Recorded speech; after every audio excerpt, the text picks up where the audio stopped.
السلام عليكم ورحمة الله. عاملين ايه؟ معاكم ندى، والنهاردة هعمل لكم ريفيو عن حاجة جبتها وبجد ريحتني جدا جدا جدا في لم المكياج بتاعي. مكياجي كان مبعتر في كل حتة ومحطوط في شنط كتير وفي الادراج، وكنت كل ما اجي اعمل ميك اب او احتاج حاجة معينة بحتاس لغاية ما الاقيها. لكن بعد ما جبت المنظم اللي قدامكم ده فعلا لملي كل المكياجات بتاعتي فيه من غير ما يتعبني، من غير ما يبقى فيه اي حاجة تانية في الادراج. لم كل حاجة من كل حتة وبقت كل حاجة متاحة قدامي وسهلة علشان ان انا اعرف استخدمها من غير ما اغلب.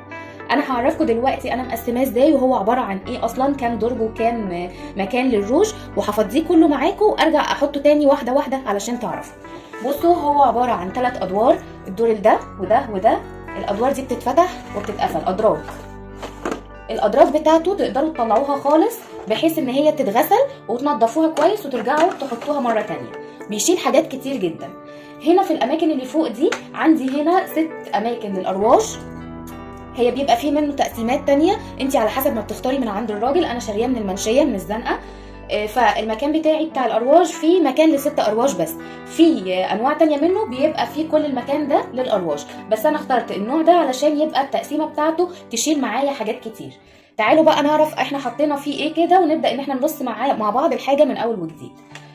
انا هنا حاطه كريم وحاطه التنتات بتاعتي، وديت علبه اي شادو، دي كمان اي شادو، وهنا حاطه البيبي اللي انا بستخدمه، وحاطه نوعين من الكريم الاساس علشان لما احتاج اي حاجه اعرف ان انا اجيبها على طول، والباودر بتاعتي.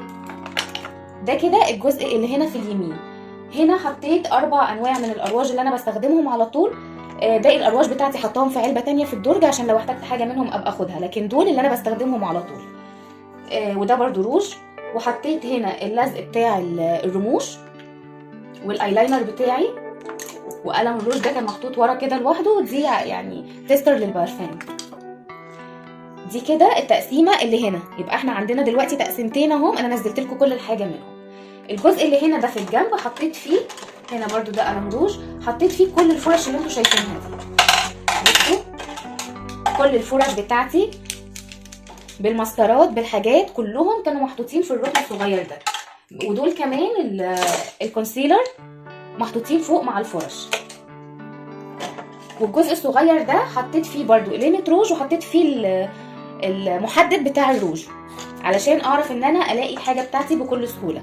الجزء اللي فوق ده منفصل اهو، تقدري ان انتي تحطيه لوحده، ده لوحده، تقدري تحطي ده لوحده. ده شكله اهو التقسيمة بتاعته من فوق بيجي شفاف كده وفي منه اللون الاسود، بس انا ما لقيتش الاسود لما رحت اجيب. وممكن ان انتي بتحطيه هنا كده جوه وتبداي ان انتي تحطي فيه حاجتك زي ما هي. تمام. بالنسبه للادراج بتاعته بتشيل برضو حاجات كتير. انا هطلع درج درج كده واوريكم، ثانيه واحده.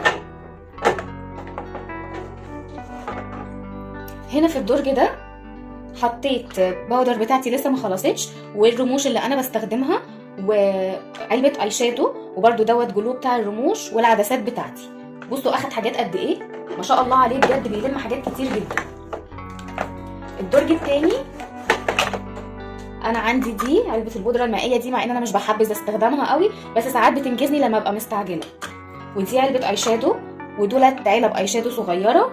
وحطيت هنا الملقاط والاداه بتاعت ازاله الجلد الميت والمبارد. ونيجي هنا للدور الاخير اللي تحت. اخد معايا 3 علب، علبه الاي شادو دي، وعلبه اي شادو صغيره، وعلبه البلاشر بتاعتي. وهنا حطيت برايات كده ومبرد صغير، فهو يعتبر لملي كل الحاجه بتاعتي بجد بمنتهى السهوله. بصوا ايه كميه حاجات قد ايه. يلا بقى نرص الكركبه اللي قدامكم دي هنا تاني عشان تشوفوا الحاجه وهي بتترص موجوده بتبقى قد ايه. هنبدا نحط هنا الفرش اهو. تعالوا نعد مع بعض. ادي 2 3 4 5 6 7 8 9 10 كده. دي الفرش 10 فرش. نعد بقى القمامه والحاجات اللي هحطها معاها. 11 12 13 14 15 16 17 و18.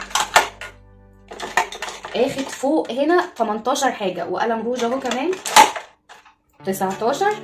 اكملها لكم 20. وادي التيستر بتاع البرفين. الحته المربعه دي بس اخدت 20 حاجه. بصوا واقفين كلهم جنب بعض بمنتهى السهوله، باينين. الحاجه اللي انت عايزاها هتشديها كده على طول بكل سهوله. تمام. هنيجي نحط بقى الأراجل اللي انا بستخدمها على طول اهي في الاماكن المخصصه ليها. 4. لو انت محتاجه ان انت تزودي ارواج او مونيكير ممكن ان انت تحطيه في الحتت دي، لكن انا حاطه المانيكير لوحده في علبه اهو. نبدا بقى ان احنا نحط كمان قليمه الروج الطويله دي، نحطها هنا ورا مع الكونسيلر ده والقلمين بتوع التحديد. وفي المربع ده هبدا ان انا احط كريمات الاساس اهو، والبي بي يعني زي ما انتم شايفين، وادي البودر وادي الكريم. وهنا هنحط الجلو بتاع الرموش، ودوت زي روج سحري كده، والايلاينرات وقلم الروج اللي كان زياده. وهنا هنحط التنت اهو، وعلبه الاي شادو. ودي الكوره دي مش عايزه تدخل، مش عارفه ليه اهو دخلت. والبودره المائيه نسينا ندخلها تاني اهي، ودخلناها. زي ما انتم شايفين انا حطيت كل الحاجه قدامكم، نزلتها ورجعتها مره تانية، يعني بجد بمنتهى السهوله.